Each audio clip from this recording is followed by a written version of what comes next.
Okay, good morning. So you all know how behave yourselves, recording in progress. Now we know, okay? Yes, what Lakshya is saying. Lakshya is like doing something like screen. Nah, see that is the only thing I can change. So the little of changes for you people also. Ah, okay, it is some nice wallpaper.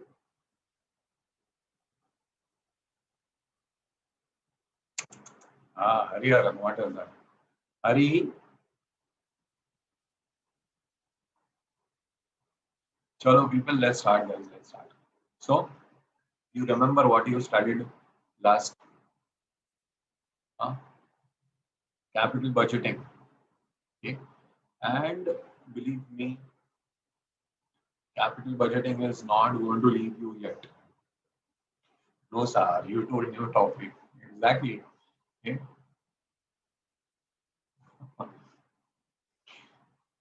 We are going to start a new topic, but the new topic is definitely what? It's a continuation of the same topic. Okay? It is all about what? Risk analysis. Listen carefully. Okay? You know what happens in this topic actually? There are few set of formulae and telling, see, this is the actual problem is telling me the formulae and getting done is very easy. It's like, see, in school also, no, what happens? A plus B the whole square. Blindly we mug up. It's A square plus 2AB plus B square. Very rarely we see the application, right? Now what happens that you'll have grown up, at least you feel so. That, huh, okay, that, sir, we should know the implications, the practical application. You will see, means what I have seen that with this no risk analysis, people always try to connect with some or the other situation and they cannot. So it's more about explaining you the practical aspect rather than just teaching you the formula. Formulas are very easy. Formulas are much easier than A plus B the whole square. Much easier than that also. Formulae aren't tough. Getting the logic behind it sometimes take a little of time. So we will ponder a lot on that. Fine. So let me first tell you the meaning of this topic. That is what is risk analysis in capital budgeting. See, we all will agree, hopefully, we all will agree, right, that the whole topic that we studied, capital budgeting, it is future oriented, right? As I can say, final accounts is past oriented. You are getting my point? Means the whatever has happened in the past, you record all those things is final accounts. Whatever is recorded in final accounts, no, it's already happened. Agree? Whatever you have done in capital budgeting is all going to happen in the future. It's all about estimation. Correct, friends? And see what happens now. When people estimate now, because of lack of expertise, because of lack of experience, and the most common factor, because of inherent in uh, because of inherent involved uncertainty, the whole procedure of capital budgeting is involving some element of risk. Correct? Simple guys, you understand the people who did all capital budgeting exercise uh, in in December 19, okay, or January 20, did wonderful, amazing capital budgeting exercises. Okay, what if we open the shop? What if we purchase this machine? What if we do all this, is that, and started with their shops or factories or projects in the month of Feb 2020. You know what must have happened to them with the pandemic scenario. Correct? So see, there is some element of what? Uncertainty, because future is what? Uncertain. You understand? Okay. Uncertainties we can't help with, but the risks, yes, we can avoid the risk, we can averse the risks. Are you getting my point? Okay. So first of all, you need to understand this. Do you agree with this? That in capital budgeting, whatever you budget it out, whatever you predict it out, there is some element of risk. You agree or you don't agree? You'll agree that there is some element of risk, right? So yeah, what we will do in this topic, we will try to analyze that risk and we will ultimately aim at reduction of it. But naturally, when we analyze the risk, the purpose is not just to analyze it, but the purpose is to reduce it, right? Like, see, somebody is not feeling well, okay, suffering some sort of chest pain, is that. So he goes to the doctor. Doctor tells him, you get your few cardiac tests done, right? He tells that, okay, you go for a stress test, or you get your 2D echo done, or you get your angiography done. Huh? And after doing all those, the reports come out, and the reports aren't favorable. Reports aren't good. So only doing reports is going to help the person, or he needs a further treatment also. He needs a treatment also. Simple, we all understand that. So first is risk analysis, right? You measure, you find out, and then you will try to minimize it. Okay, that is the whole idea about it. Fine. So we'll start with it. Okay.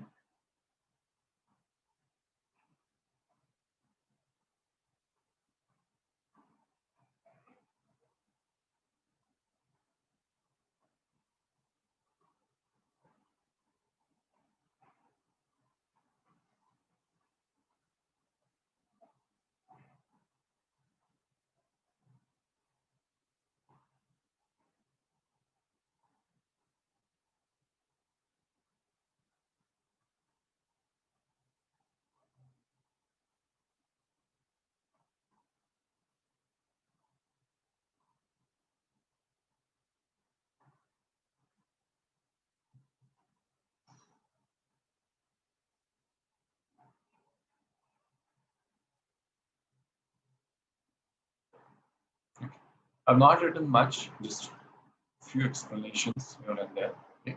Listen to me later on, copy this. See. So basically, what happened is,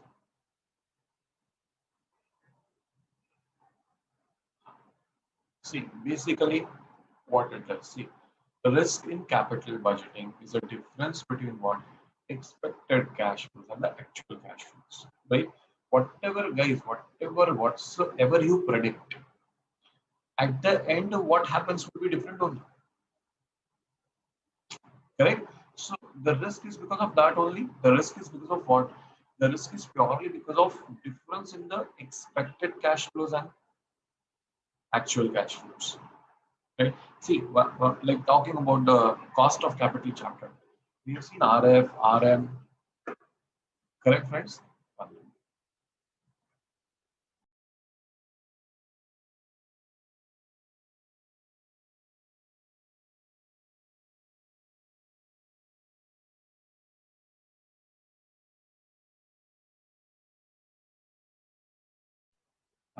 So, see, understand this first thing first. You understand that whatever predictions we do, everything happens as per prediction. No, not at all. Right, guys? That's why what? What is this risk? The risk is the difference between what? The expected cash flow and the actual cash flow. Okay, everybody understands this, what I said? Ah, fine. Objective. This chapter has developed few techniques which help us to measure the risk, minimize the risk, analyze the variables which affect the NPV, and then these are few techniques that we are going to learn. Okay, friends. So go ahead, copy down this.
Done, people.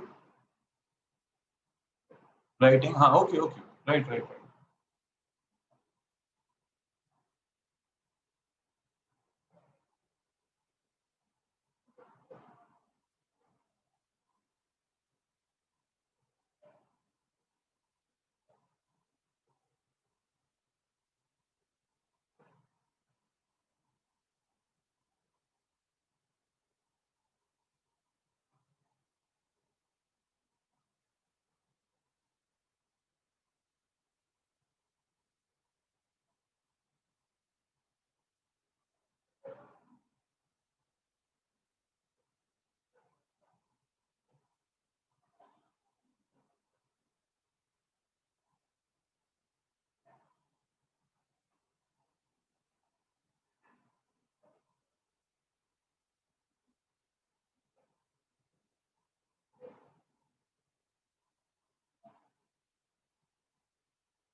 Guys, done writing? Everyone is done now? Okay.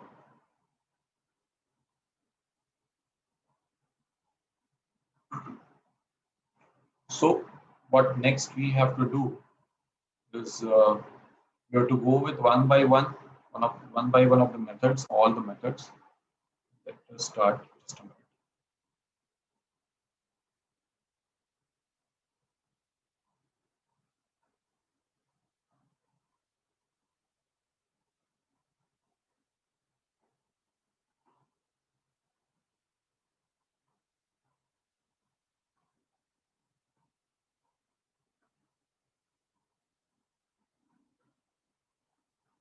Here, just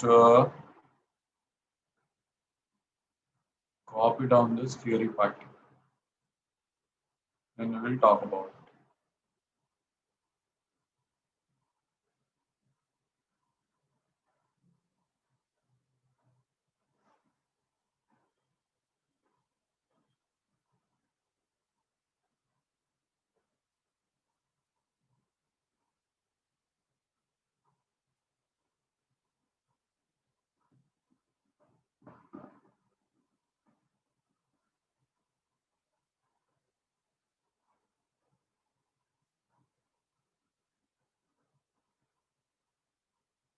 Yes, yes, please copy. Copy, we are talking about it.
Done, people? Are you done?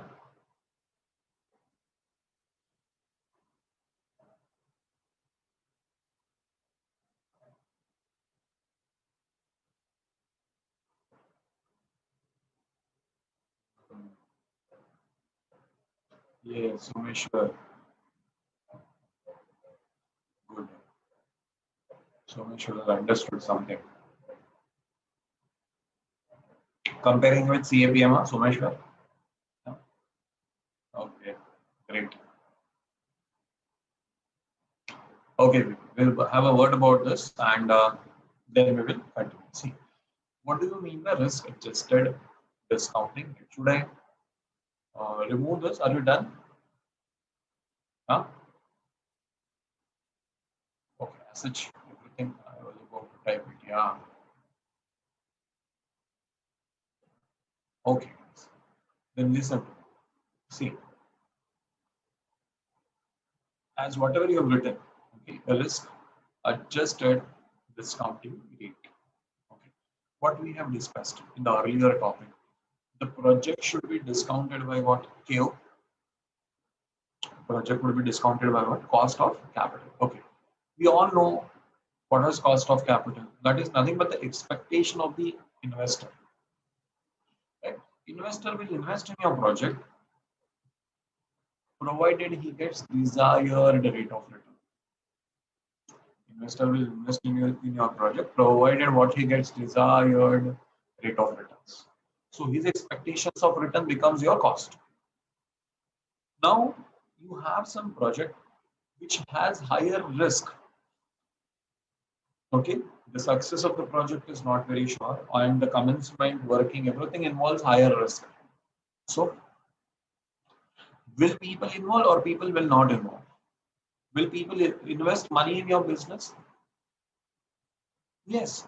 Even if the project is risky, will they invest? Yes, but subject to a condition. What is that condition? They would say, see, sir, your project is little more risky. No, we are ready to invest. No problem.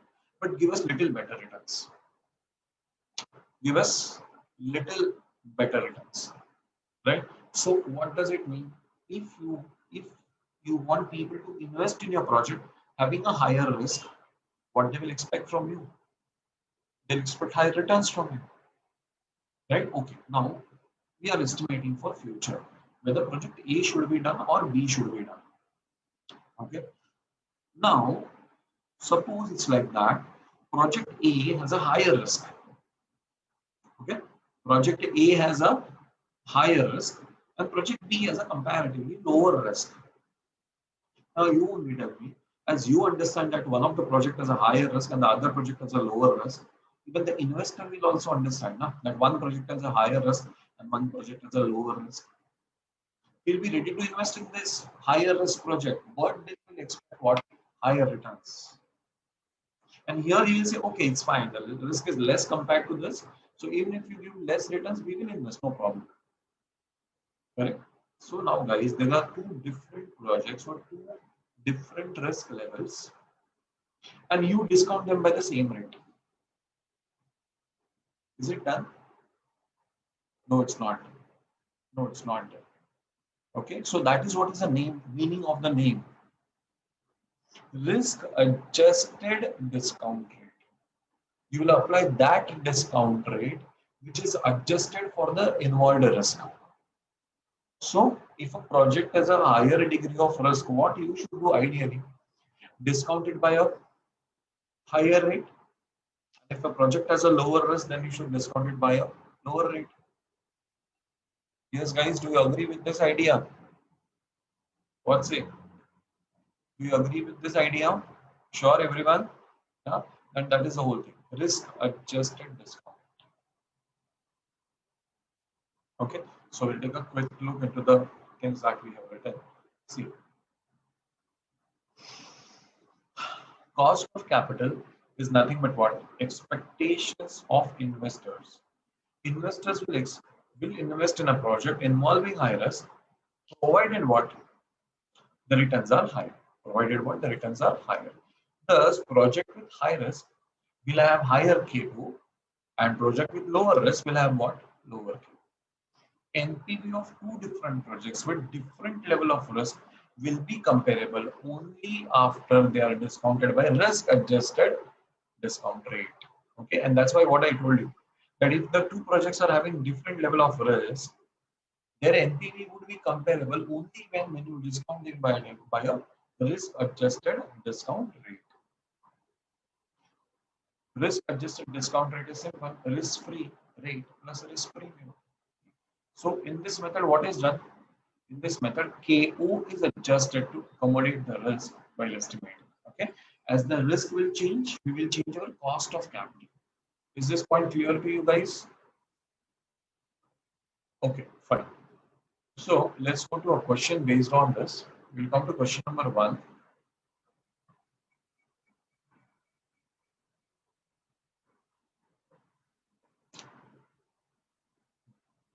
Yeah.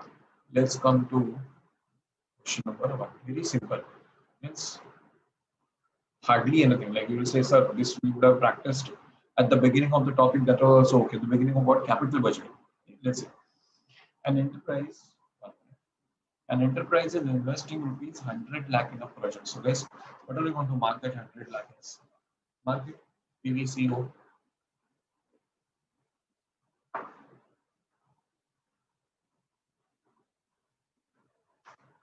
Now, mark that 100 lakh as what? PVCO. Then what is told? Risk-free rate of return is how much? 7%. Okay, so you know now by the virtue of CAPA. Okay, know what is risk-free rate.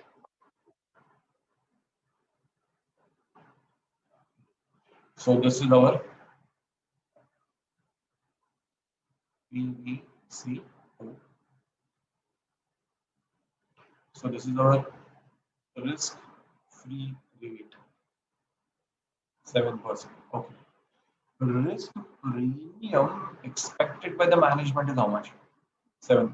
So guys, can you reply me? What would be the RADR? Acha, all you started putting in the chat box.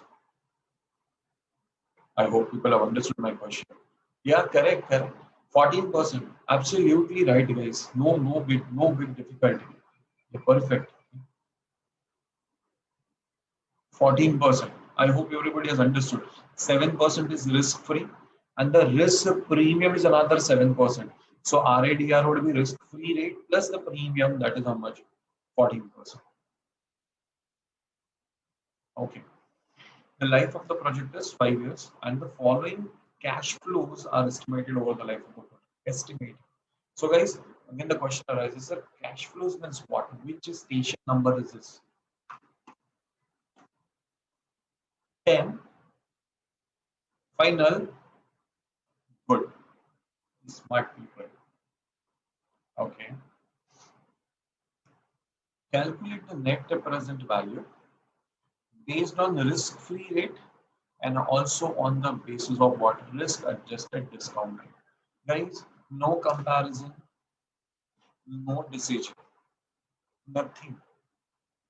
They're asking you to make you how many calculations? Two calculations. One, you estimate the NPV with the risk-free rate, and second, you again estimate the NPV, but with what?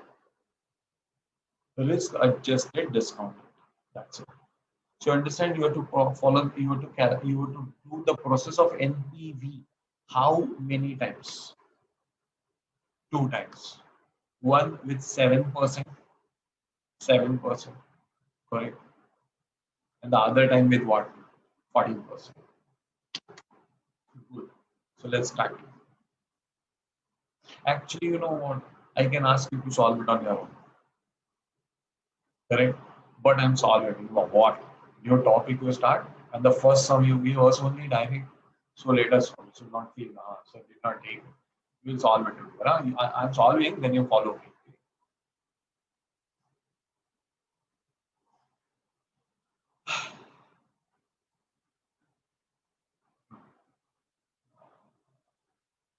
You know what, guys? This theory I have written in the other copy. I want everyone to have the same theory, so copying in your sheet also.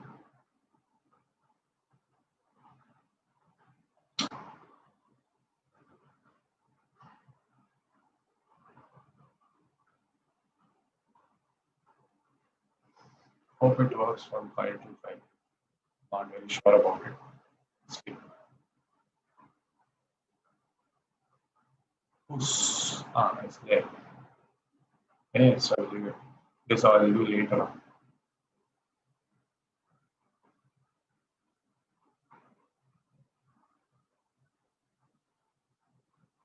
We'll come to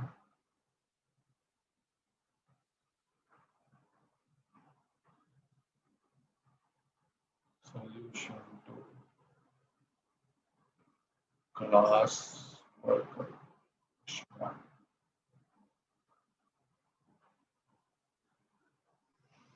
Okay, let's start then.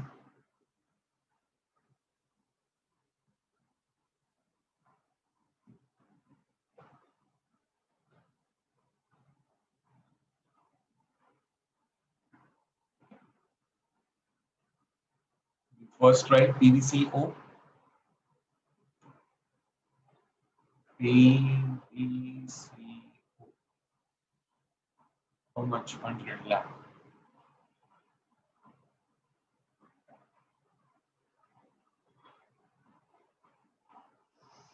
So right over here, estimation of NPV using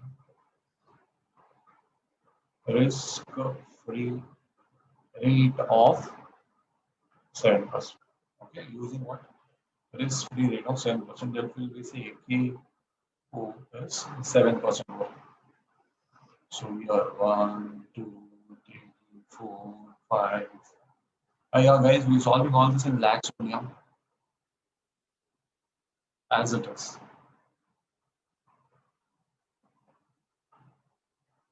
Cash flows after tax.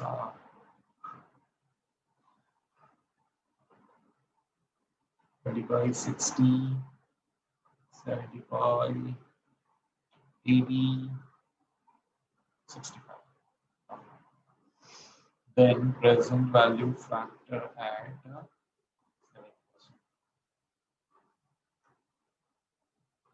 1 divided by 1.07. 0.935.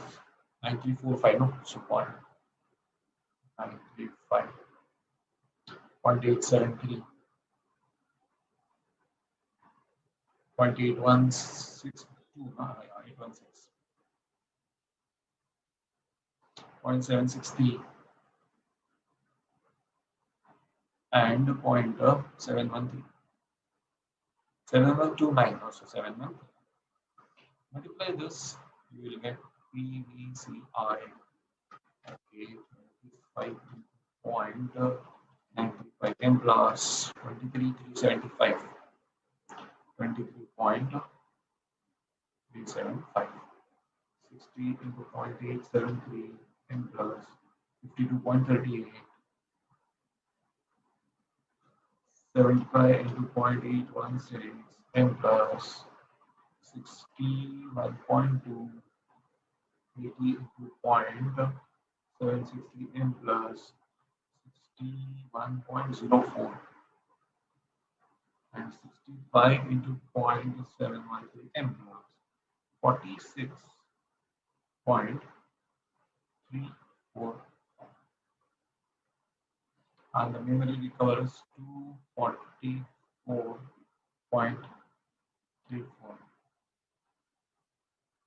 Therefore, NPV with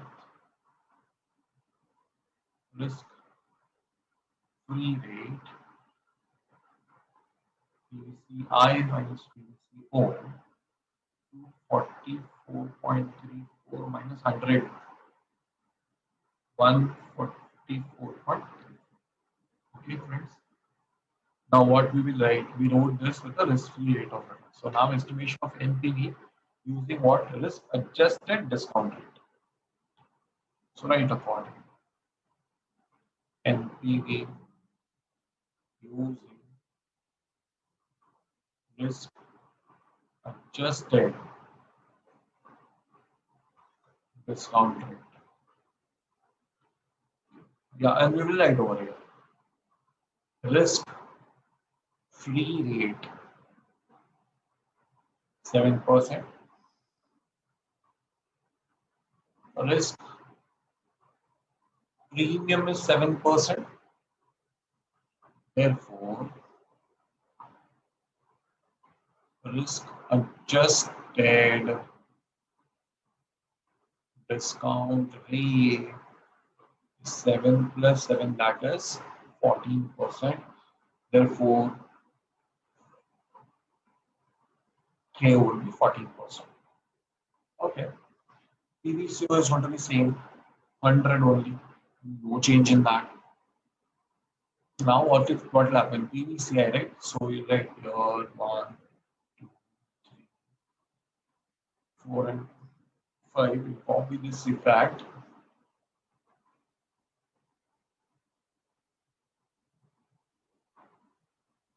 $25.60, 75, 80, 65.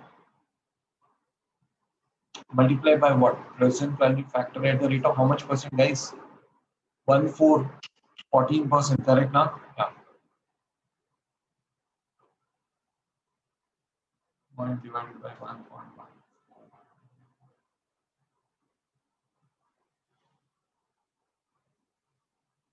0.877, 0.769,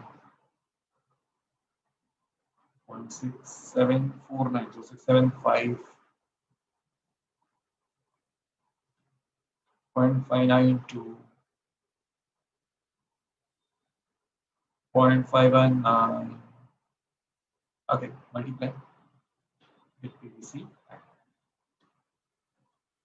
25 into 0.877 and plus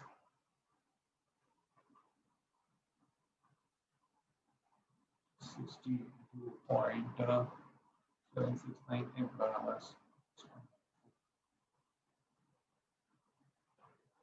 75 into 0.675, 50.625,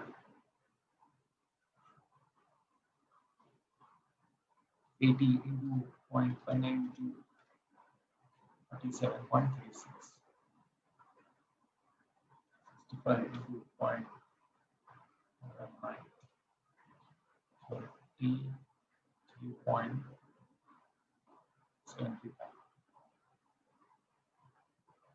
Memory recover 199.785.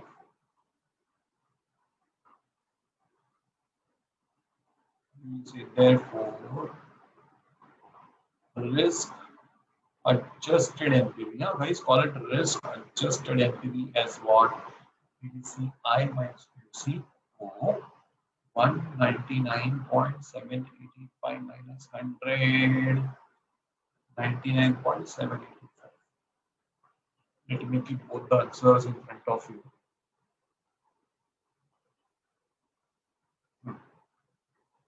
See, I hope you can understand that much discount at a higher rate. Obviously, what will happen? NPV will reduce. So, if it is all risk free, this is what you will make. Okay, and if it is having a higher risk, this is what you will make. You know, okay, these are the two scenarios, guys. Hello, these are the two scenarios. Okay, so are we have to give any decision sort of thing? No, no, no. Company just wants you to evaluate what if it is risk free, what will be the returns, what if it is risk involved, what will be the returns. That's it.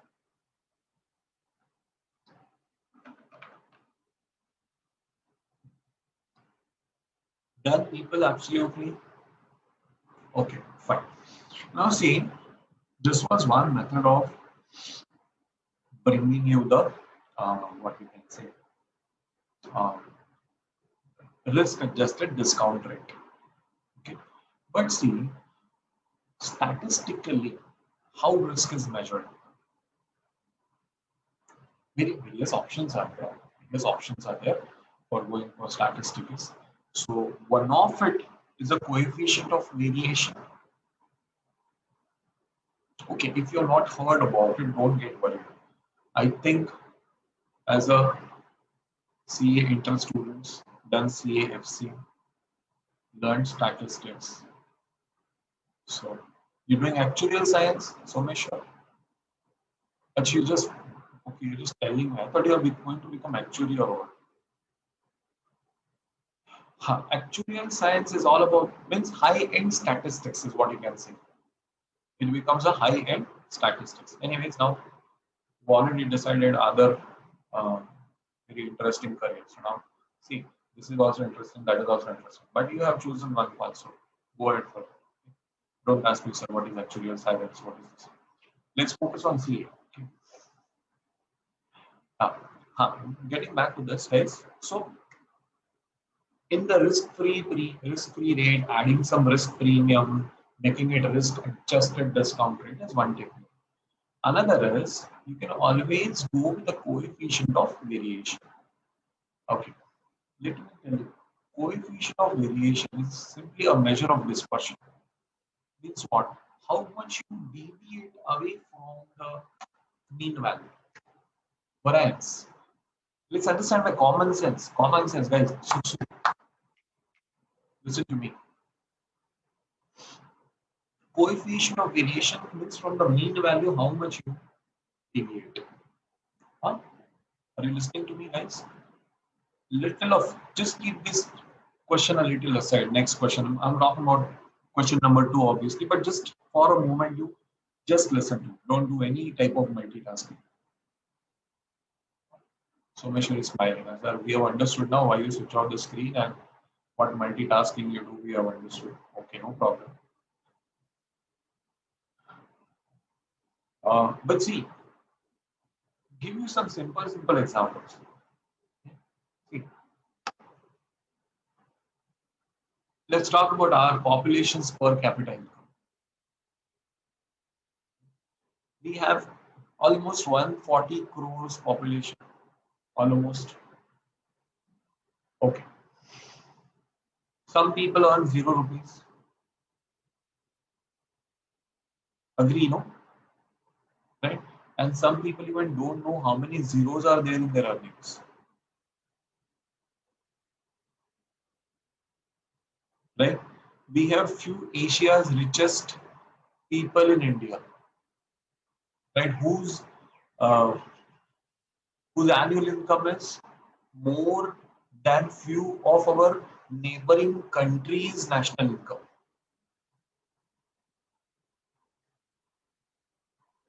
You agree with what I'm saying right now? Uh, guys, when we talk about municipal corporations, no, if my data is not wrong, Mumbai municipal corporation is the richest in India, if I'm not wrong. Fine, nothing to be proud about it or something. Oh, my corporation, nothing. Baba. Just talk about numbers, pure numbers. Because what I know is BMC, Bombay, Bruhan Mumbai Municipal Corporation, earlier Bombay, Bruhan Mumbai Municipal Corporation has fixed deposits of almost 70,000 crores. Whopping, no? Yeah, that's what. So, and then a lot of individuals are there who have income running into thousands of crores. Right? And where some of them cannot even manage the zeros in their income. Such a large range. Then we have somewhere average per capita income. Per capita income is average value per income per person. 40,000, 50,000 rupees per person. Now you tell me from 50,000 rupees, now what will be the deviation? It will be a large deviation. You understand? Here the coefficient of variation will be too high. Too high. Why? You understand? Take this 50,000. If one person will be having, I can't even reach, make my hand to that side. A person is having income running into thousands of crore, that side, on a higher side. Huh? And the other person from this average is having even a 0 rupees income. Somebody is having 1,000 rupees, okay, in the scale. 20,000, 30,000, 40,000. Lot of variation is. So, higher the variation, higher is the risk. Correct now. See, some students, when it comes to academic performance, they get say first 60%. Okay, but variation is quite low. Means what? Sometimes 60, sometimes 61, sometimes 62, sometimes 59. No risk. Variation is very less. Parents also know. Okay, okay, fine. Okay. Some other guys, okay, uh, the day they study, parents get tired looking at them. They study non-stop, like oh my god. So in a particular, sometimes they're on fire. They study hard, study hard, study hard. They so much study hard that they score 90%.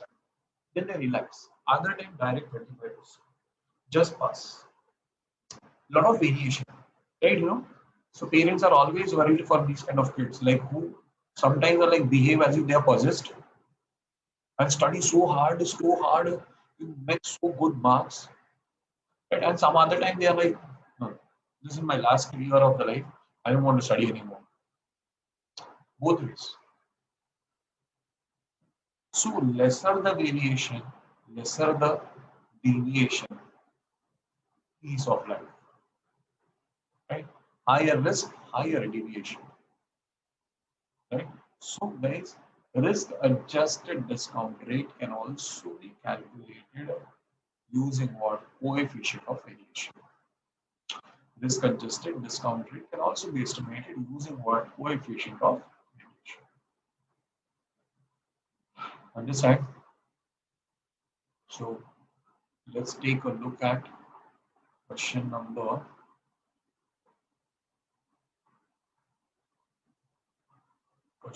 two. See, determine the risk adjusted net present value of the following projects. Okay, fine. Net cash outlays, guys. Net cash outlays means PVCO. Outlay means expenses. Right, I think we have come across this word earlier also. Outlay means what? Expenses. Okay, fine. Project life is given. Annual cash inflow. Guys, where are we? Which is station number 10, right? But you know, the importance of this is so high. Yeah. Coefficient of variation is given. Now, see, guys, everywhere you are given a coefficient of variation 1.2, 0.8, and 0.4. Okay, and they are very clearly told what each coefficient of variation will stand for. If it is 1.2, then the risk adjusted discount rate is how much? 16%. So a project having 1.2 of coefficient of variation will be discounted by what? 16%. The one having 0.8 would be discounted by 14%, and the one having 0.4 would be discounted by what? 12%. Okay. Sir, who decides this? Is this the standard? Is this coefficient of variation and associated? Listen to me first. Hey, people, writing people, listen to me, Baba, listen to me. I told you, solving is not difficult, guys. What you know, what is to be done. Three scenarios, three different rates. Just take the annual cash inflow, multiply by present value unity factor, get PVCI minus PVCO, and your answer is there. I know. I told you the beginning of the topic. Calculation, very easy. Getting convinced about it is slightly difficult. You remember I told you in this topic, calculation is not difficult. Practically, you have done all this in the capital budgeting problem. But sir, why? Why, sir? Why 1.2 coefficient of variation 16%? This is what we need to know, guys. Why 1.2 coefficient of variation is 16%? Correct, now? That's what we should know. And why is it 16%, guys? Because the management feels so. This is from the past experience of the management. Which sometimes students have even asked me a doubt like this: do we have to by heart this table, sir? My dear students, is not given by ICAI. This is not a standard table.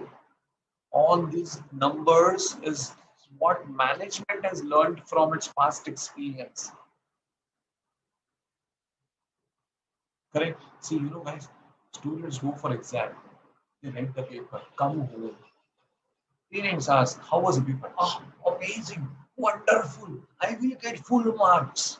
Their parents have a discounting rate. Okay, when he says he will get full marks, means he will get 60%.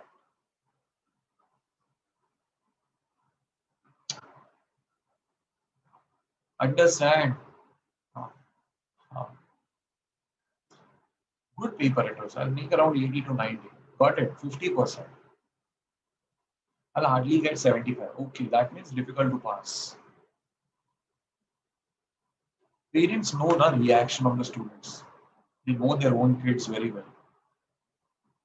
And some are very realistic. Right? They actually evaluate everything. Now, what one parent feels, same can't be applied to the other child and their parents. So, guys, is this a standard chart? You're getting my point. Is this something like a standard chart that we have to buy hard? No. This is what values company has assigned from its past experience. Okay, fine. You have a coefficient of relation of 1.2, then it should be roughly 16% of rate of risk. That's it. Is that clear, guys? Huh. So what we have to do, we have to calculate risk adjusted net present values. I would strongly recommend that what we will do now first, we will write this. Okay, from the chart, we get to know what that this is coefficient of variation, and this is the assigned KO. That's what we will first write in our solution.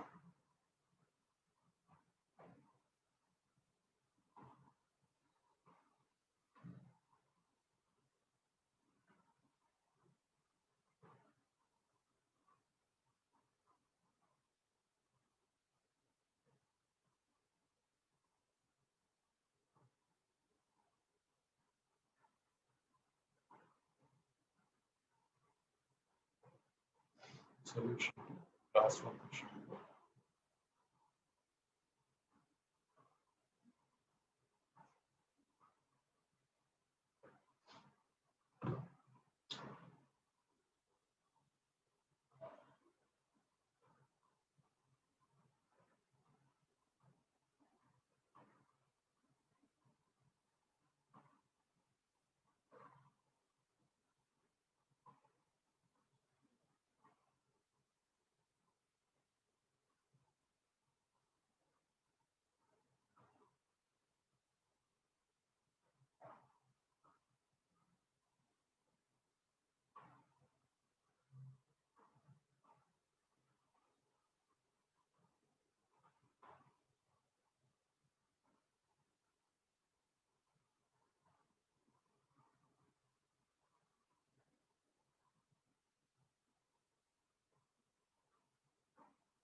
Got this, guys? First, what we have done, we have written this part. Okay, that the management feels that the coefficient of variation for the different fields should be different, and then the associated value of KO is we have written. Now we are going to solve it.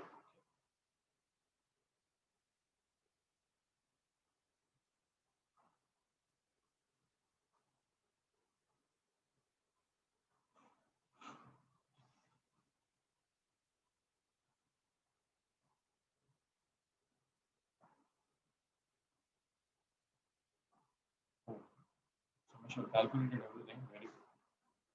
I'll calculate now.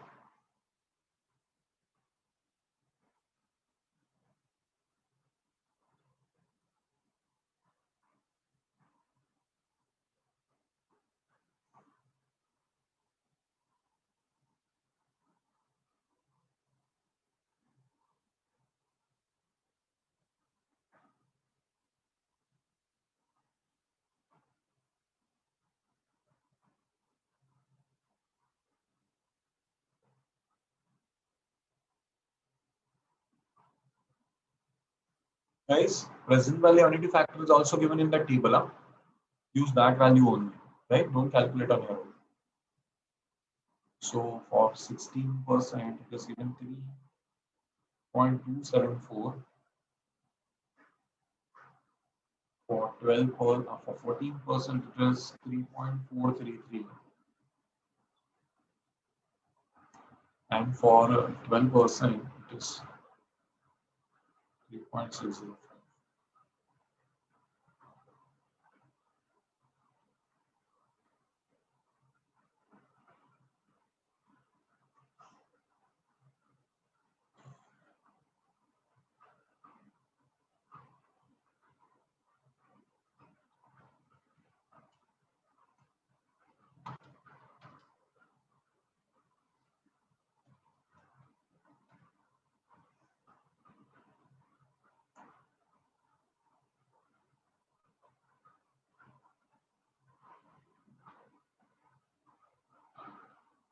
PDCU is 210.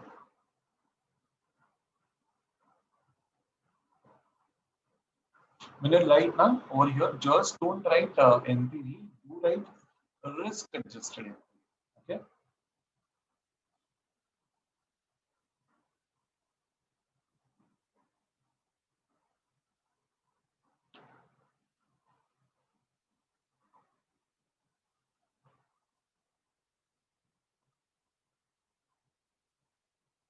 Yes, yes, yes, yes. I'm getting your answers. Huh? Give me a moment, guys.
I hope you're getting these answers, guys.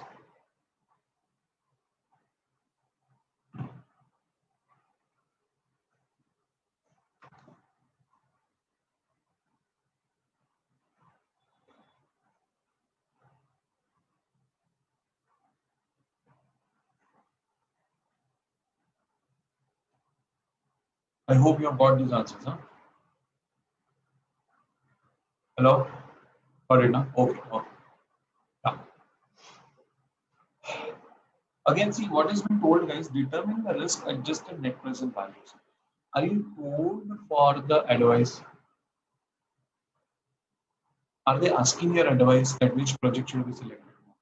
And then I have always told whether life or whether equity.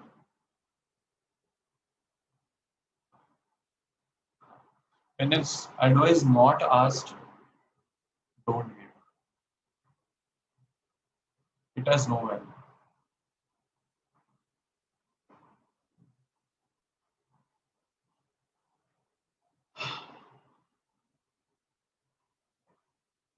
Okay, so we move on, guys.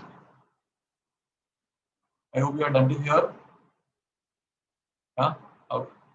Let's go on. Let's go on. Good morning, guys. I see few new people on the screen. Yeah, some addition. Some people are those are not regular. Good. Good to see few more people. Hi, Geeta. Geeta is busy munching something. No worries. I'm not going to ask. I have my own things on my table. So worry not. Go ahead. Go ahead. Jeevana, sometimes I visit you. Today, anyways, your fan is moving at a good speed. Repeat, repeat, repeat. I don't know whether Jeevana is sitting or Jeevan is sitting. Okay, somebody is there. So let's go ahead, guys. Today, Dara is also like that. Only the Hi, people. This is so interesting. I handled it like this. Hey, I'm talking.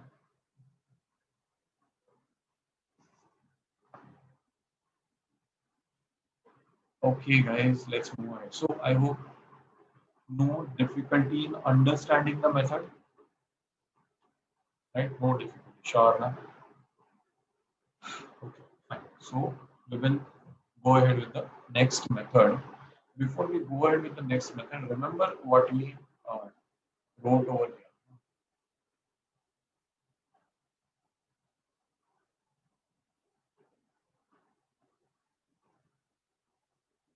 Wow, this is to be seen like this now.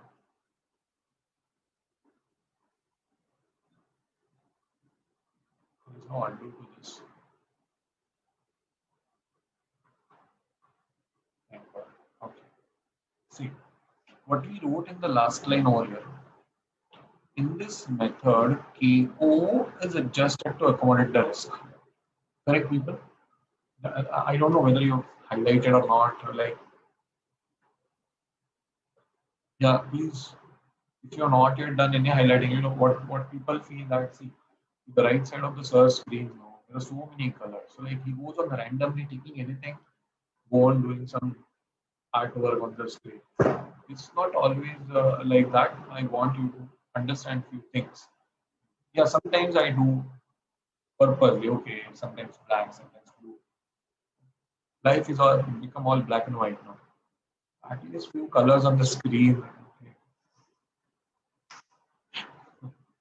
Yeah, but here why I want you to remember that when it comes to risk adjusted discounting rate method, what we are doing, we're adjusting our Q. Okay. Now, why so? See, guys, when we estimate,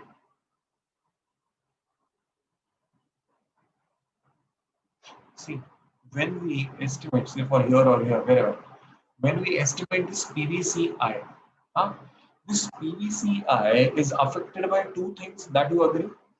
It's affected by CFAT also, and it's affected by PVF also. Are you getting my point? It's two things which affect our working. Correct, friends? Am I clear what am I saying? You take the annual inflows multiplied by what present value factor of KO. So in the risk adjusted discounting rate of risk that you did just now, out of these two, what you adjusted? You adjusted KO to adjust your PVCI. What is the other option? Can you adjust the cash inflows also to accommodate the risk? Yes. Yes. And that is your next method, certainty equivalent approach. Check in the list of methods you've written, no? Right now. Hello, in the beginning you wrote few method, no objectives of the topic, what we have to learn. Correct, na? So there you have written certainty equivalent. Now you observe this just now, guys, just now what you did to adjust the present value of cash inflows, you were adjusting this till now. But you can also adjust the cash flows to accommodate the level of risk involved.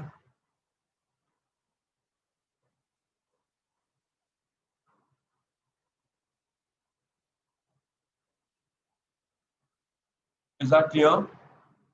Okay, fine. So give the heading for the next method, certainty equivalent approach.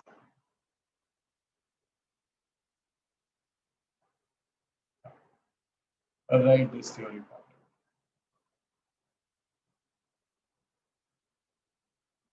Copy this theory.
Done, people? Not yet. Okay, okay.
I hope people are done.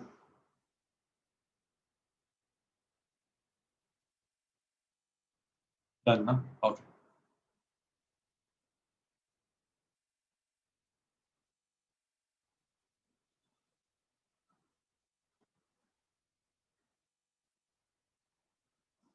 Okay. Let's read it, guys. Let's go through it. See, now what is certainty equivalent?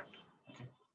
What I told you, there are two ways to arrive at adjusted or realistic present value of cash inflows. One you have already seen. One you have already seen. That is what you adjust the discounting rate. The second is obviously you adjust your cash inflows. Okay, let's. So the estimated inflows in future are what? Uncertain. That's why they are called as what? Uncertain cash flows. Okay. Management, from its past experience, estimates the certainty factor or certainty equivalent. Yeah. So please understand this. Okay. This certainty equivalent right now, from students' perspective, will be given in the question. Okay. See, I quoted one simple example as well. See, for example, cash inflow for year one are estimated at say 1 lakh. But management feels practically only 75% will be received. So uncertain cash flows are 1 lakh.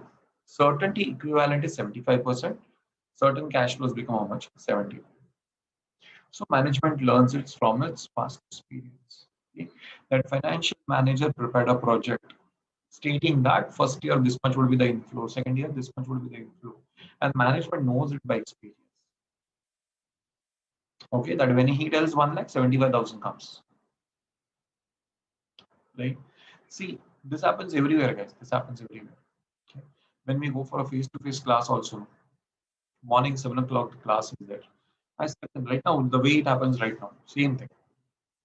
Okay, 7 o'clock or 6:59, 6:58, 2 minutes before as we normally do, right? For a few minutes, we just have a chit chat, right? All on other general topic, but obviously before the lecture time. Right? So I step in a little early. I have word with everyone. Hi, hello, how are you? Any doubt, difficulties? Then talk about what is going on. 7 o'clock, okay, chalo, let's start. Some students are already there. Some students sharp enter 7 o'clock. Some people are busy eating. I'm not talking about you, Rakshita. You talk, you eat. I'm talking about class. They are in the class, but they start paying attention after 5 minutes. 7:05. Some people join only by 7:10, 7:15. So a student is coming, see, we are in the second last topic, right? So face to face, the student is coming always at 7:15. So I ask him, can't you come on time one fine day? Tomorrow I'll come, sir. Sure.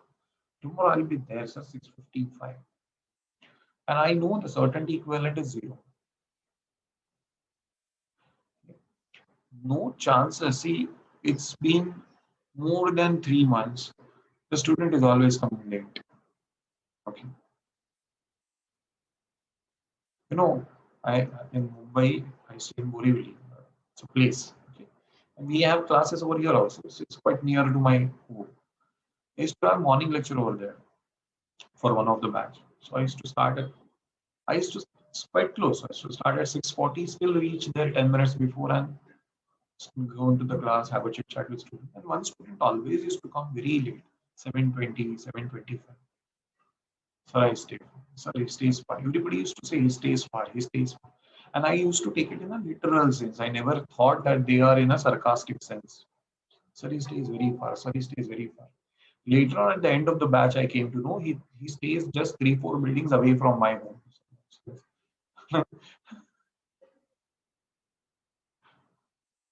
Great, I said. No, see, this is if such student commits me, know that sir, I'll come on time next lecture. I know what is the validity of that statement. Okay, like that, guys. Management also draws some certainty equivalents. Okay? Once uncertain cash flows are converted into certain cash flows, then the risk element is removed. Therefore, there should be uncertain.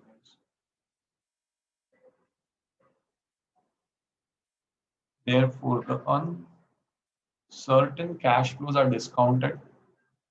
Very sorry, very sorry. It is correct. It is correct. I thought we are going to write about. Very sorry. Don't change. Don't change. Don't change. Correct. Therefore, the certain cash flows are discounted by what? Risk-free rate of return. See, so means what you are going to do. First, you will take. See, first you will take what? UCF. UCF. UCF. Uncertain cash flows. Okay. Multiplied by what? Certainty equivalent. Get it converted into CF, certain, or CCF, let's say, certain cash flows. Now you know that the cash flows are certain. Okay, then you don't need a discounting factor which is very high. Take the certain cash flows and multiply it by what? Risk-free rate. To arrive at what? Got it? Means now this time where have we made the adjustment? We have made the adjustment in KO or we have made the adjustment in inflows. We have made the adjustment in the inflows. Everybody understood this? Okay, great. So we can go ahead. Yeah, this is this. Let's copy this last. In this method, the cash flows in the question are treated as uncertain. They are converted into certain cash flows by multiplying them with certainty equivalent. Means this becomes a comparing line, guys. As we wrote one last line in the previous method, you remember, and I highlighted that line. So this line becomes a comparing line. Okay, in the previous method, KO was adjusted. In this method, the inflows are adjusted. Just write this last line as well.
Done, no? Okay.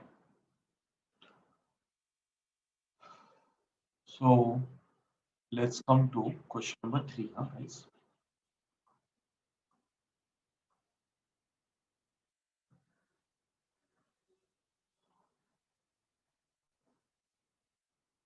Shall we start, people, reading question number 3? Yeah. Okay. The textile manufacturing company is considering one of the two mutually exclusive projects. So you know, mutually exclusive means any one of it. Okay.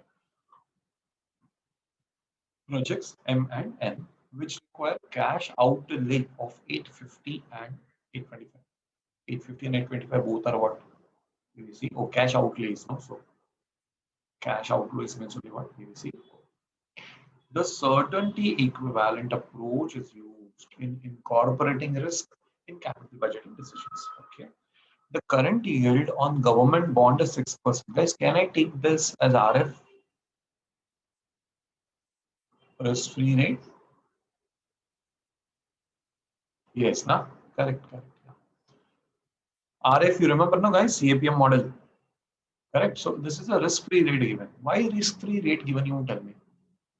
Because once we will convert the uncertain cash flows into certain cash flows, then the risk is eliminated.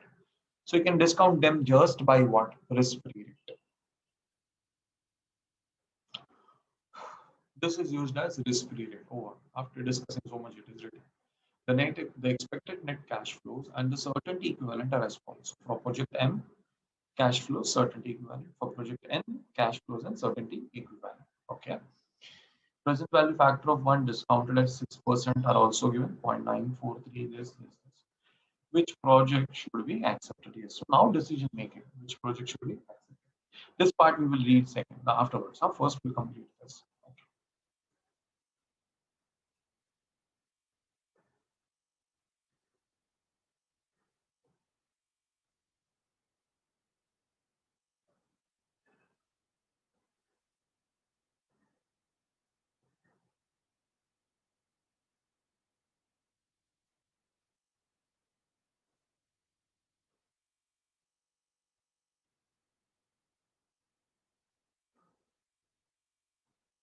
Solution class of question number.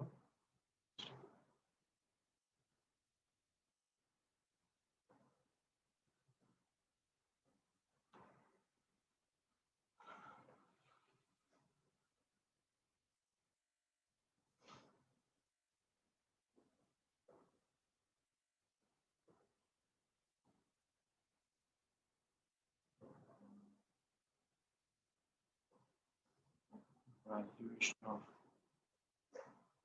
projects using certainty equivalent approach.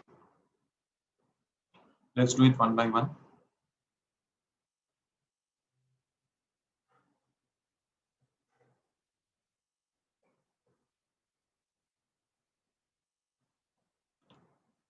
Project M.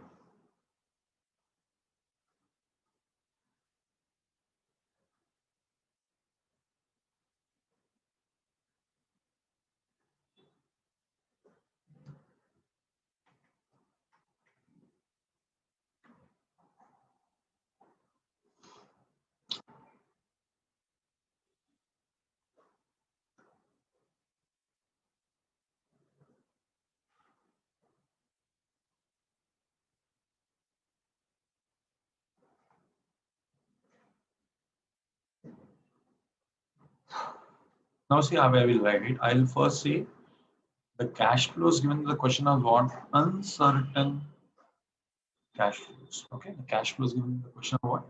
Uncertain cash flows.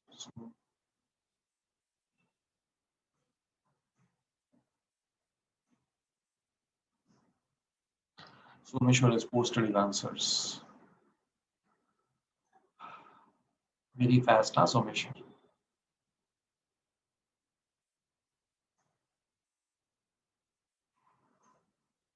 Then we will multiply this by what? T equivalent.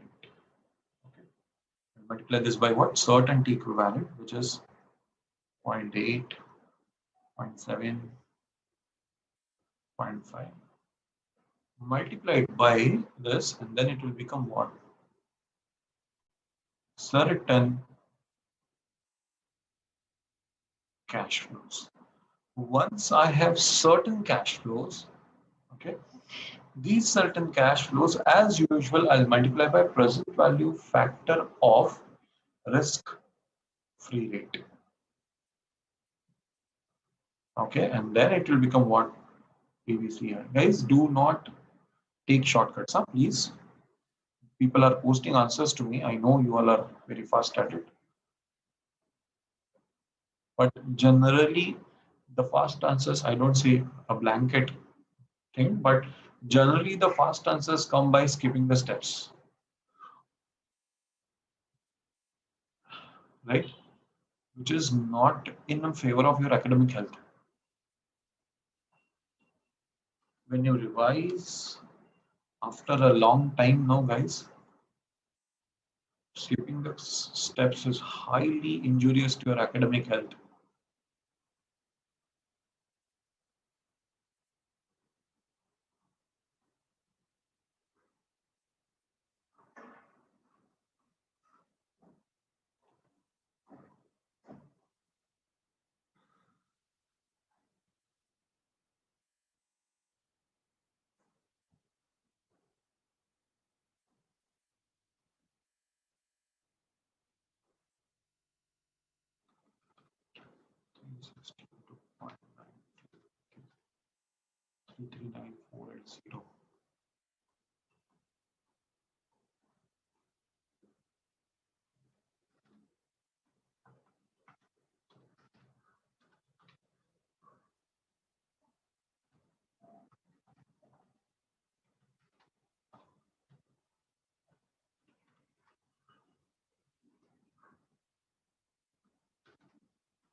Therefore, NPV using certainty equivalent approach. Guys, write like this.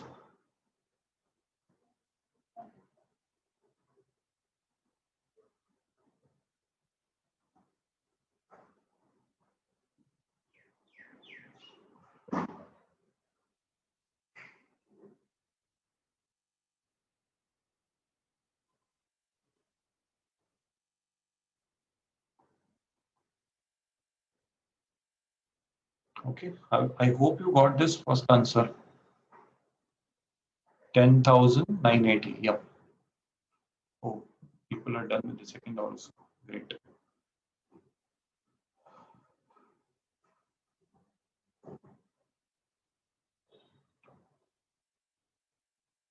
Do project 10 in the similar pattern. Similar pattern.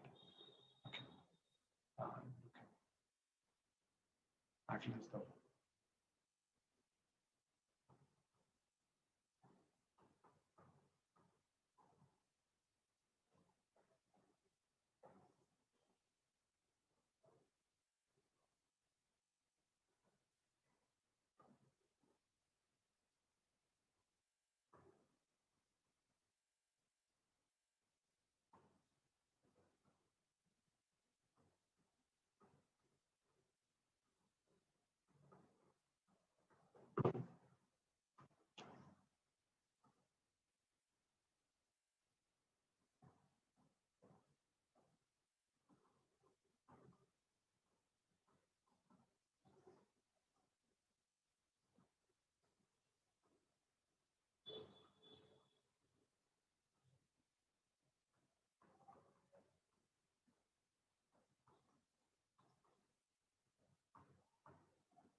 This is 1,71,315.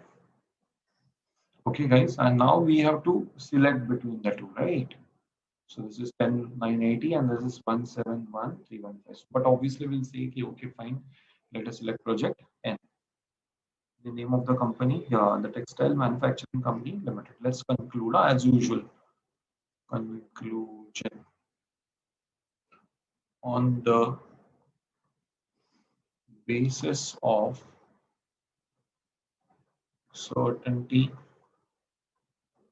equivalent approach. Okay, on the basis of what? Certainty equivalent approach. The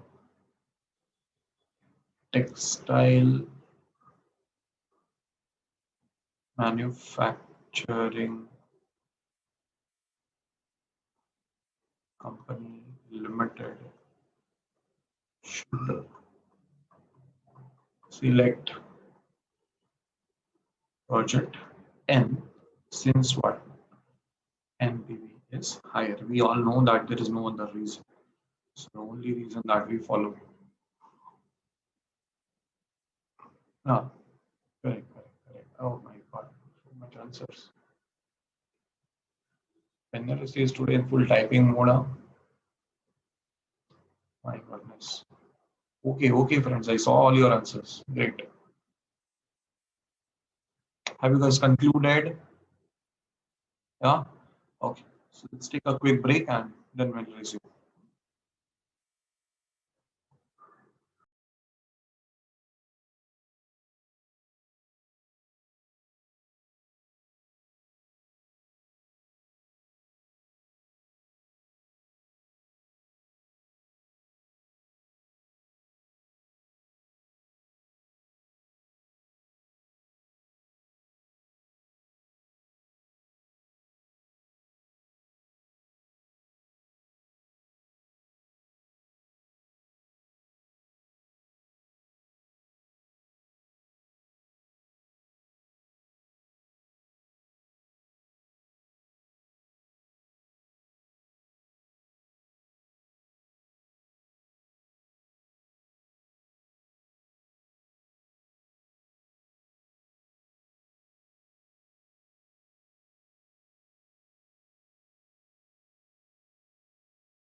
Okay, people, let's resume. See, this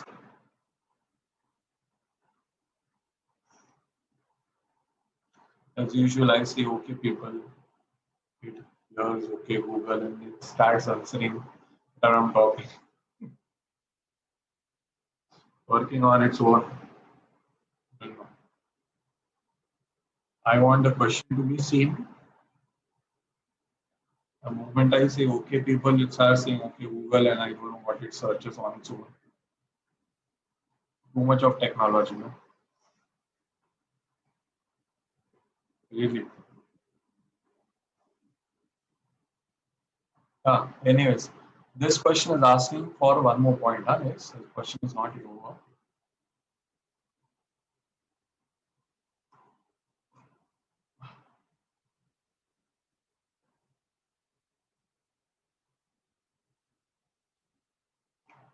See, first part we are done.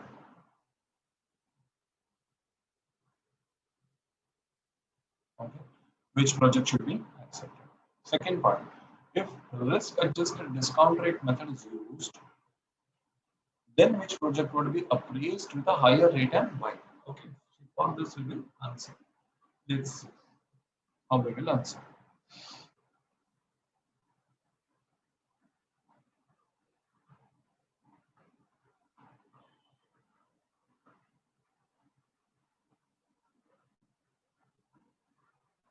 Wait. Watch.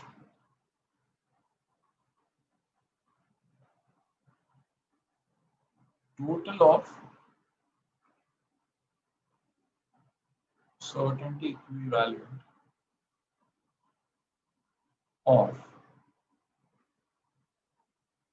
project M 0.8 plus 0.7 plus 0.5. So 8.8 and zero point 0.7.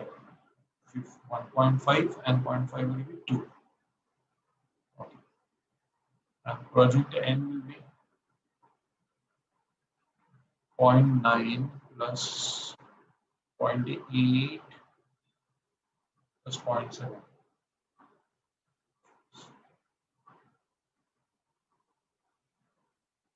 So what will say?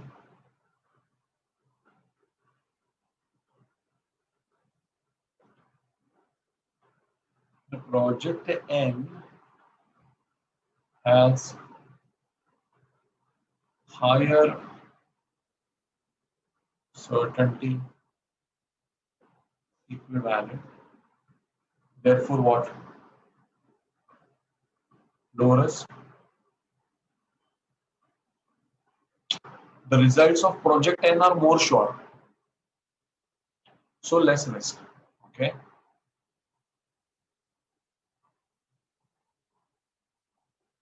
Project M has lower certainty equivalent. Therefore, high risk. People first we need to agree on this, then we can proceed further.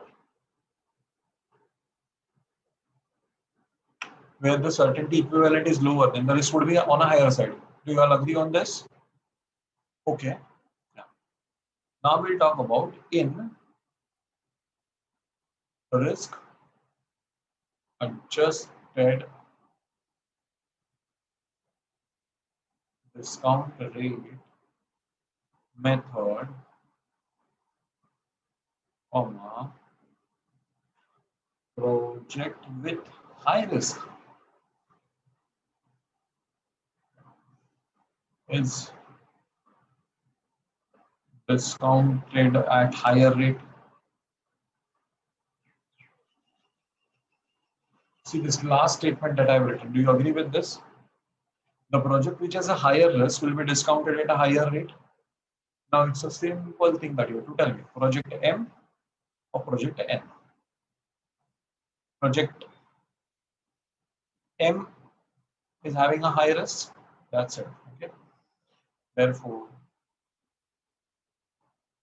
project M with high risk will be discounted at higher rate.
Mr. Naveen Prasad, why are you concluding like that? They are opposite to each other. What is the point? Like, what you arrive by doing these conclusions? Is it always necessary to conclude something when there is no conclusion in that?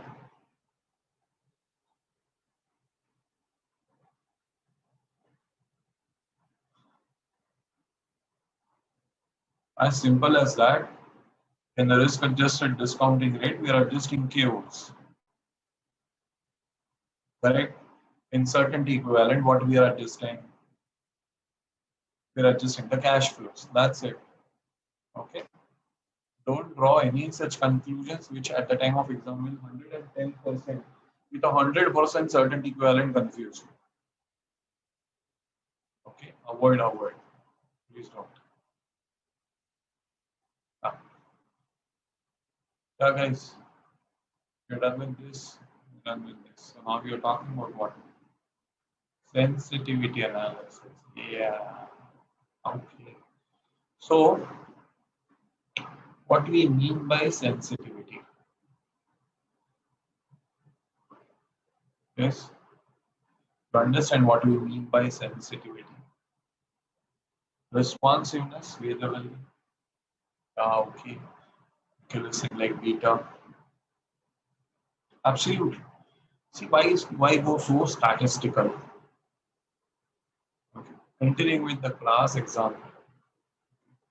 Continuing with the whether it is face to face or whether it is online. Huh? See, we have to communicate with students, that stick and carrot approach is always there. Right? For some people, carrot works for some people. sticks work. You understand what I said, right?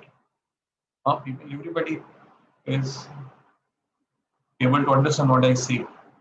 Stick and carrot approach, right? For some people, stick works. For some people, only carrots work. So now what happens is when we are talking to the students, we are showing them their mistakes, or we want some behavioral changes in them. We have to be absolutely careful. Okay. On day one, I never burst on anyone because I don't know that student. What is the temperament of the student? What is the bearing capacity? In simple words, I don't know the sensitivity of the student. With some experience, I get to know the sensitivity of the student. Okay, you know what? I have come across some students where only looking at them with big eyes and they start crying. Huh? Just like what? And they start crying. And to some people, we talk so much, our eyes become wet. They are full of tears, but they are not affected. They do whatever they want to. Parents also say, "Ki, we are tired of these people. Sir, sorry, sir, if you can handle, you handle. Otherwise, really sensitivity, right? Some people are highly sensitive, highly sensitive. Nature, nature. Okay. And some people are exactly opposite to that.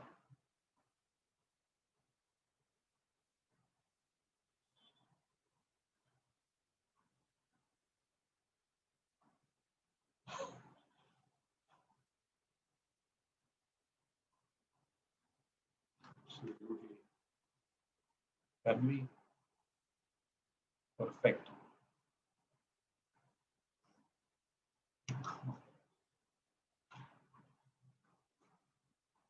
Perfect, Tanvi, is what you written is perfect. Depends, but trust me, depends. Okay. So when you are in the managerial position, you know what, you don't have to identify all these things. What you have to identify is just the sensitivity of the person. Okay. You need to suppose you are working in an organization. Okay, you are at some managerial level, not at a worker level. So see your motivation involves both these things. Stick and carrot approach. Okay, like some people get motivated by good words, and some people need a few bad words with few asterisks and hashtags in between. Yeah. So if you want to be a good manager, you need to understand that what is the thing that motivates this fellow. Okay.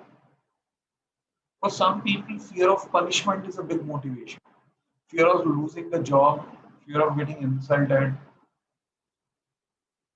Depends from person to person. Okay. So now you understand sensitivity now. Okay, with all these examples, you understand sensitivity. Okay, now got sensitivity analysis over here. See, when we are calculating NPV of a project. Okay, just now keep all other examples aside so that stop thinking about all other things. Okay, how one behaves, how other behaves. Aside. Now talk about sensitivity analysis of a project. Okay. So when you calculate NPV, the basic formula for NPV is PVCI minus PVCO. So I can say project outcome depends upon PVCI and PVCO. Okay. PVCO means cost. PVCI, lot of things, guys, lot of things. PVCI, you know, it's a basically income statement multiplied by present value factors. You make an income statement, get it converted into cash inflows, then multiply by present value factors. So can I say NPV of the project would depend upon units sold? Oh, it will depend upon the selling price. It will depend upon the variable cost. It will depend upon the fixed cost. Yes or no? Tell me. See, will the Project's success depend upon the selling price? Yes. Suppose selling price is changed altogether, then project will go to dogs. Example, see right now, uh, vaccines are manufactured by private companies. But vaccine being a very essential and sensitive matter, it's under control of government. Hello? Yes or no? So suppose the vaccine company makes all the capital budgeting exercise, taking the selling price of vaccine as 1100 rupees. Okay, estimation done. Project successful. Super duper returns. They're about to start. Comes letter from the health department, health minister, Harshvardhan told signs. One letter comes. You can't sell the vaccine for more than 300 rupees. Gone. All calculations literally gone. You understand what I'm saying? Right? So, see, every element, whether it might be selling price, number of units, every element will have some impact on NPV. So, what we are going to check, impact of each element on NPV is a sensitivity analysis. Now, see, typical management thought, you know what management thinks, keep aside this vaccine and all, necessity and all that, keep aside. Normal product, FMCG, toothpaste, toothbrush, bath soap, okay, coconut oil, etc., etc., etc. Basic FMCGs. What management always thinks, give 20% discount. But management estimates that if you give 20% discount, what will happen? The sale will increase. If the sale will increase, then our profits will increase. Then you know what? As a finance manager, I do sensitivity analysis. I show them that if you just change the price, and realistically only the price changes, there is no response from people's side. Demand doesn't change. You know, guys, what can happen? 20% is a big change. Project may turn from positive to negative if people don't buy extra. You understand? This is typically called as a double-edged sword. If you don't attack and the opponent attacks you, then it may hit you only. The management always thinks that if you give more discount, what will happen? Sales will increase. But what if sales doesn't increase? Then you are at loss. So what we will be doing in sensitivity analysis, we will be trying this exercise. Okay, let's do one thing. Let's just keep all other things same. Let's just reduce the selling price by 20% and recalculate NPV and compare it with original NPV, sensitivity analysis. You getting the point? So this is a kind of an input which is required by whom? Which is required by management. This is kind of an input which is required by management. Okay, what if I just change the selling price by 20%? What will be impact on NPV? Other things remaining same. Okay. Now let's talk about some other person. Now let's not talk about FMCG. Let's talk about some business like construction. Okay, and the builder is into construction of bridges and all, which takes time. You know, that there are some builders who are just typically into construction of buildings like 5-story, 6-story, 10-story, and they complete it in 2 years. Okay, and some builder is like into big bridges only, specialization bridges. Okay, and then that it is a heavy capital investment and a lot of time is required. So what is his fear? His fear is that today I am making the contract. I'm giving one contract price. Okay. Tomorrow, what if the labor cost increases? Now I have signed the contract, so I will have to supply the services at that price only. Okay. What if tomorrow the labor price increases? What if tomorrow the raw material becomes costly? So the management is asking you, hey, come on, show me what will happen if only the labor increases by 10%. So what we will do? We'll do the whole LBV calculation again, keeping all other things same, only increase the labor cost by 10%. That is what is sensitivity analysis. You are trying to find out what is the impact of change in any variable in what? In NPV.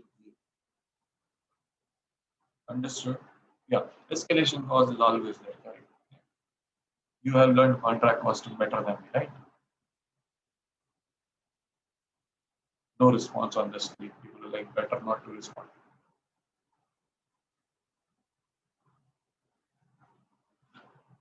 Okay, friends.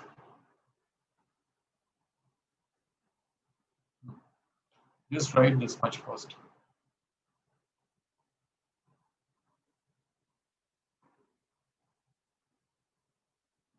Understood now, people? We'll be solving the question, then it will be very much clear. But basic idea of sensitivity analysis is this only, that you try to change each and every component. What if this changes this much, and so on.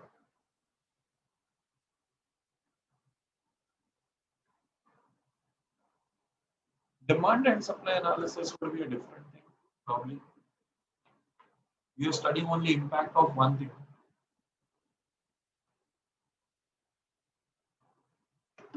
We study only the impact of changes in price. Yeah, there also elasticity of demand is there. That is also, you can say, sensitivity only, highly sensitive, zero sensitive, and so on.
Recording in progress.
Okay, people done? No, no. Okay. Right, right.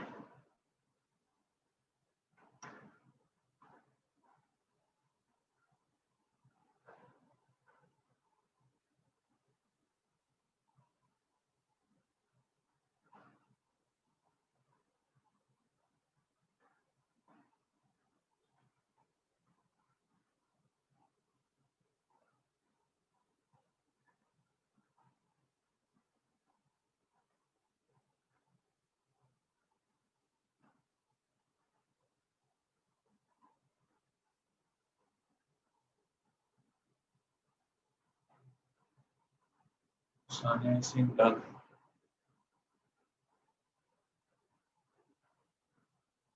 I can see people still writing. Huh?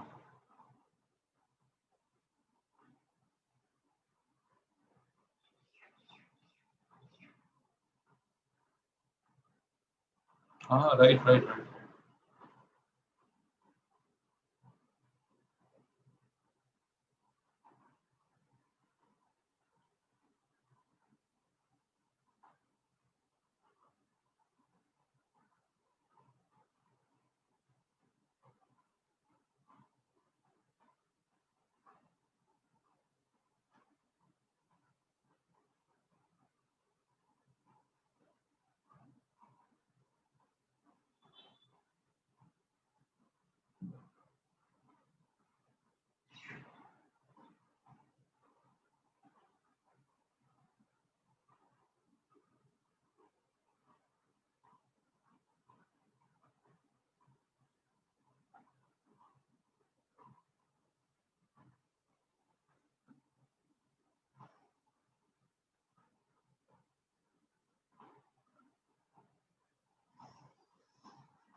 So finally done, people.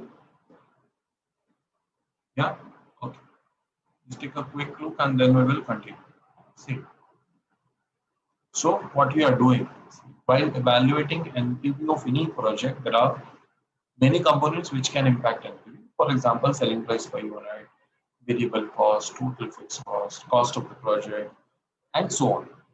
Any change in one particular factor may affect NPV in what favorable or adverse manner. So in this method, what we'll be doing? We'll be studying the impact of change in individual component of NPV. For example, see, finance manager calculate NPV taking 100 rupees per unit as a selling price. Okay. Management is of the opinion of offering about 15% discount in selling price to enhance the sales. Thus, finance manager will carry out sensitivity analysis. That is, he will study the impact of 15% discount on selling price. So, management also asks questions like, what if raw material prices shoot up by 5%? What if labor becomes costlier by 8%? And so on. So, what we will do actually, we'll study the impact of each of these on the probable NPV. And we will declare that what's going to be the percentage change in NPV because of any such thing. Okay, and from that, what we will come to know? We'll come to know who's more sensitive, who's less sensitive. Okay, let's see.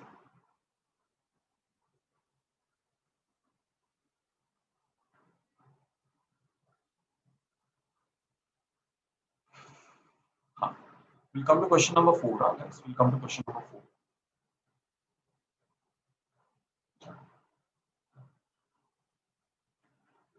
X Limited is considering its new product with the following details. Initial capital cost is how much? 400. So we call it as what? EVCO. I hope everybody is listening to the question carefully. Okay. Annual units sold, guys. This is units sold. Okay. 5 crore units are there. Selling price per unit is rupees 100. Okay. Variable cost is rupees 50. And then see, fixed cost cannot be per means fixed costs are always basically total fixed cost. Total fixed cost and the discount rate, that is our Q. Okay. Fine. Just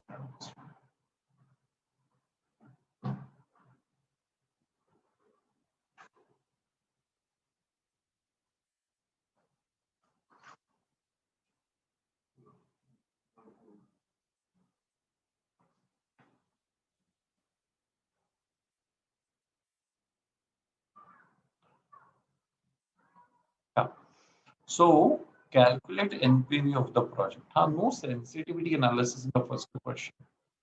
First question is asking you just in the given scenario what you do. You calculate what? NPV. Okay, fine. What is told in the next question? See, find the impact on project's NPV. I hope everybody is listening. Of 2.5% adverse variance in each variable. Guys, what is asked? What if all these variables have a change? Variables have a change of how much? 2.5% adverse. Adverse, you understand? Negative, bad. Wait. Let's not identify this way or this way. Let's give a second word to it. Adverse means what? Bad. Okay. Opposite of adverse would be favorable. Hey, hello, guys. Have you done variances?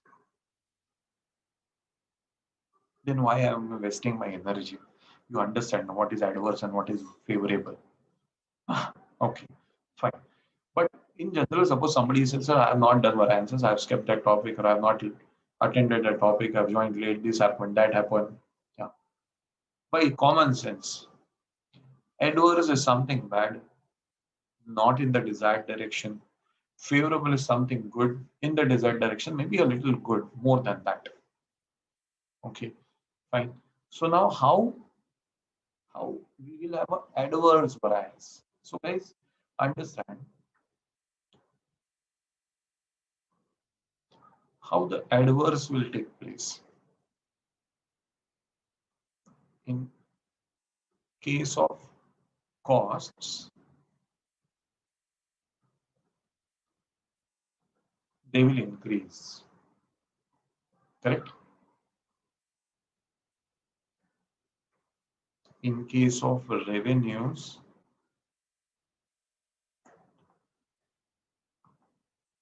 they will decrease. Understand? This is how adverse things will happen. Oh, hello. Understood or not? Uh, like in Corona pandemic, what happened with people? People lost their jobs. Some of them lost the jobs. Some of them who did not lose the job, they had the job. But what happened? The salaries were decreased. Now the salary is a revenue. So decrease in revenue. What? Very variable, favorable change. People are with, thank you, sir. Thank you so much for reducing my salary. Please keep doing like that every year, year after year, sir. By the time I retire, I should make zero salary. In fact, from my savings, I should contribute to the company. So decrease in income is an adverse thing to happen. An increase in cost, right? Everybody understands. So now selling price per unit will what? Will decrease. Okay. Variable cost will increase. Similarly, fixed cost will also increase. What's it, guys? Did you understand this? Huh? Adverse impact. Have you all justified? I hope you are writing all this in your solution also, in your question sheet also. Huh? Sure.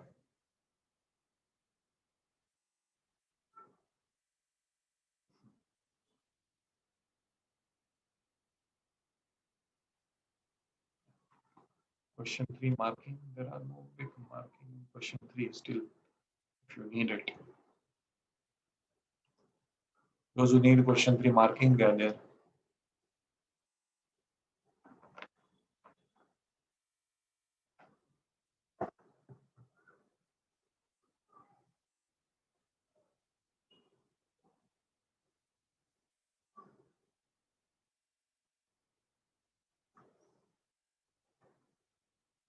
Done? Okay. You can also increase cost of capital. Generally, what happens, guys, other variables are considered. Variables are considered. Generally, when we see the questions in module also, normally they consider all the other variables. Cost of capital, like no changes. That can also happen. Okay. We are not doing, we're just following what module is doing. Why would fixed cost increase? What to do with these people? Tell me. That is what is an analysis now. If the fixed cost increases, what will be the impact on this? Did I say that fixed cost always increases? But this is how it can happen now, guys. We are doing an analysis now. What if the fixed, why rent is fixed, so it will remain fixed only. Okay, fine, I understand. But that's what the analytical part out of it. Now, what if the fixed cost also increase? Can't they increase? They're not bound to increase. They can. Landlord may tell you, yes, a landlord may tell you, I'm increasing the rent. If you can afford it, it's okay. Otherwise, you leave.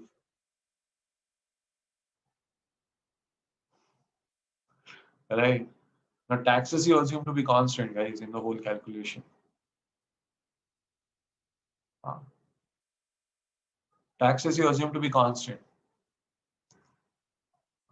Tomorrow, government changes the tax. Then you will ask, what? We were taught fixed cost cannot change. Or file a case on government, finance department. Huh? Tax, how you increase? That's not fair. It can happen, guys. So we are just studying the impact of all changes, all possible changes. Okay. Come on, let's go ahead. Yeah, I hope you are done with the question number 4's marking. Shall we go to the solution? Yeah. What do we have to do? Did you understand? Well, listen to me. Don't start writing. Don't start doing anything. We are going to present it in the tabular form. Else, what will happen with all these first original situation? Then change in sales, then change in selling price, then change in cost, change in variable cost, change in fixed cost, original plus almost 5 other situations. Go on writing one. So what we are going to do, we are going to present it in the tabular form. Original situation plus other situations. Did you hear me clear? Okay. So at least we'll save some time over there.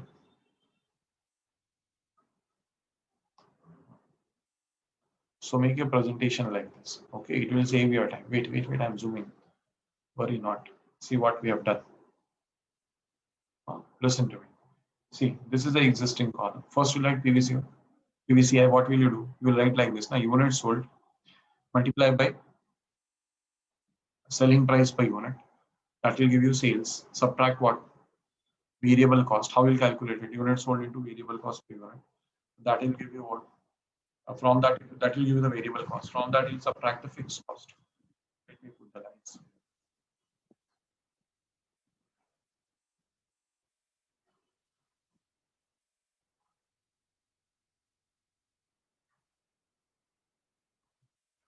Okay.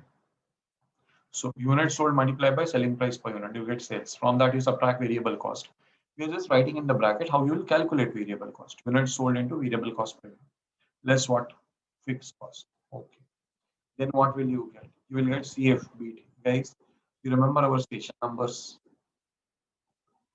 From CFBT, what we subtract? Depreciation. Correct. From CFBT, listen to me. From CFBT, first we subtract what? Depreciation. Then we get NPBT. Then we subtract what? Tax. Correct. Then we get NPAT. Then add back what? Depreciation. Then we get CFBT. You remember in one of the questions, question number 12, capital budgeting. We had that no savings and cost. Then I had made you write, okay, savings and cost is CFBT. But if depreciation is not given, or sorry, tax rate is not given, then practically it doesn't affect. CFBT and CFAT are same. You remember that? I made you write it. Okay, so right now what is going to happen? Because tax rate is not given, CFBT itself will become what? CFAT. Simple as that. And then whatever you get, multiplied by what? Present value already factor of 6 years. So in your answer, what you will get is PVCI. Okay. From that PVCI, you subtract what? You subtract PVCO. So what you will get in our answer is what? NPV. First we get NPV, and from that NPV, we will first then calculate what? We calculate percentage change in NPV. So keep this presentation and see how many possibilities we have generated. See guys, existing, then increase in PVCO by 2.5%, decrease in units sold by 2.5%, and so all five possibilities we have considered. Yeah, so keep this chart ready and then we will solve.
Sold 5 crore.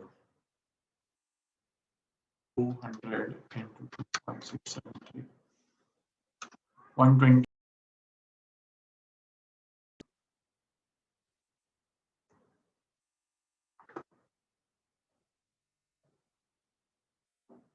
2.673. So I get some odd value. The original cost now, the original cost, yeah.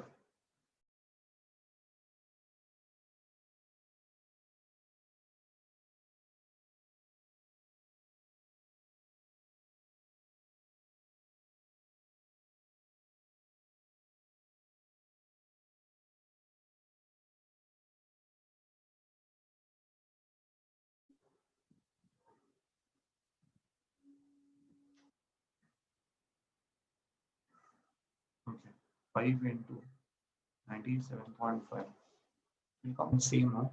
People like, sir, that. Okay, so 300 would be gone, so this would be 187.5 into 2.6, 1.188. This is one new NPV. Original is this much. Selling price will 1951.25. Correct. So now from 531.259. I hope you've understood this. Everything has changed by 2.5%. So management.